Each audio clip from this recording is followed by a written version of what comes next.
Bani Israel mendambakan datangnya Al-Masih. Ya. Loh, Al-Masih itu berapa? Banyak. Termasuk Sirus atau Kores. Bapak-bapak ini sering tertipu ya. Coba dicek ATM-nya ada kode Sirus apa enggak? Apa itu maksudnya?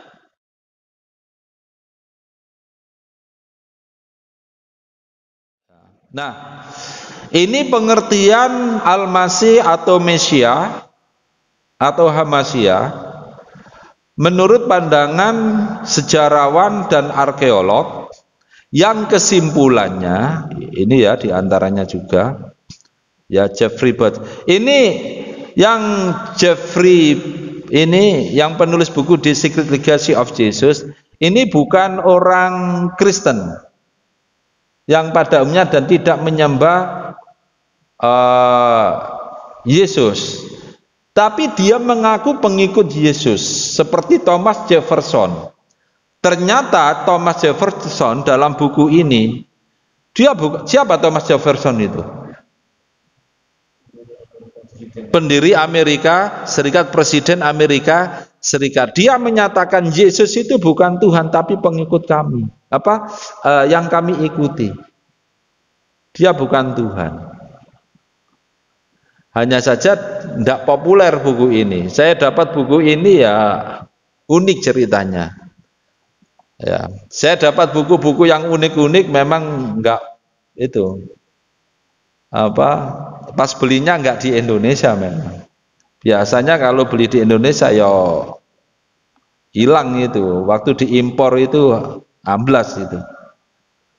Nah, pengertiannya adalah menurut pakar-pakar dan sejarawan dan arkeolog secara umum, satu, Al-Masih atau Hamasia atau Mesias itu adalah satu raja, kedua bapak bangsa, tiga tokoh agama atau pemuka agama, empat panglima perang, lima pembebas bangsanya dari cengkeraman dan perbudakan bangsa asing.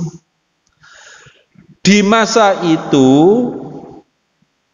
ya, orang-orang Yahudi atau yang biasa kita sebut Bani Israel, ya, kami tidak bisa menyebutnya bangsa Israel, beda ya, beda jauh. Karena mereka lulu lantak beda pada zaman Nabi Daud dan Nabi Sulaiman bisa disebut dengan bangsa Israel atau kerajaan Israel. Itu ada caranya sendiri ya.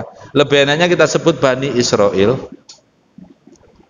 Bani Israel waktu itu dikuasai oleh Romawi, dicengkeram oleh Romawi. Nah, jauh sebelumnya Bani Israel mendambakan datangnya Al-Masih. Ya. Loh, Al-Masih itu berapa? Banyak. Termasuk Sirus atau Kores. Bapak-bapak ini sering tertipu ya. Coba dicek ATM-nya ada kode Sirus apa enggak? Apa itu maksudnya? Seharusnya ulama tafsir paham ini. Sirus atau Kores itu adalah raja Persia yang berjasa kepada Bani Israel, membebaskan Bani Israel dari tawanan Raja Babilonia. Jadi 50 tahun sebelumnya, tahun 586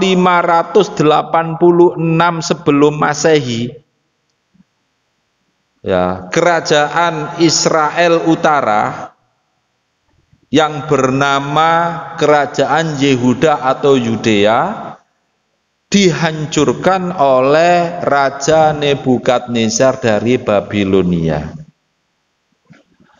Kota Yerusalem dan Baitul Maqdis.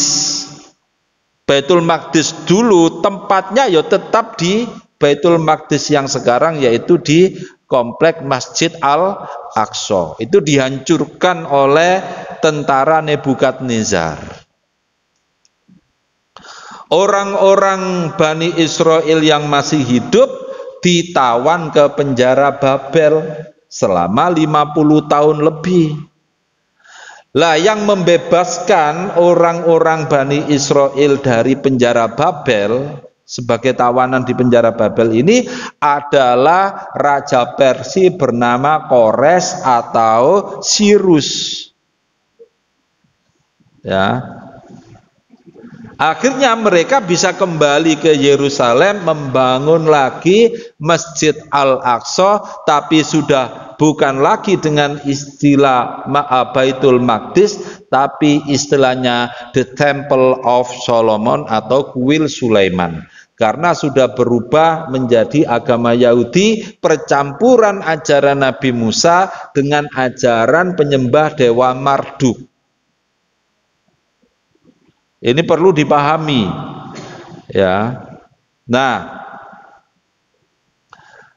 karena Raja Persia bernama Kores atau Sirus ini berjasa kepada Bani Israel, mengembalikan dan menyelamatkan mereka dari Nebukadnezar, maka Sirus atau Kores dinyatakan oleh Bani Israel sebagai Al-Masih, meskipun Kores atau Sirus itu adalah orang kafir.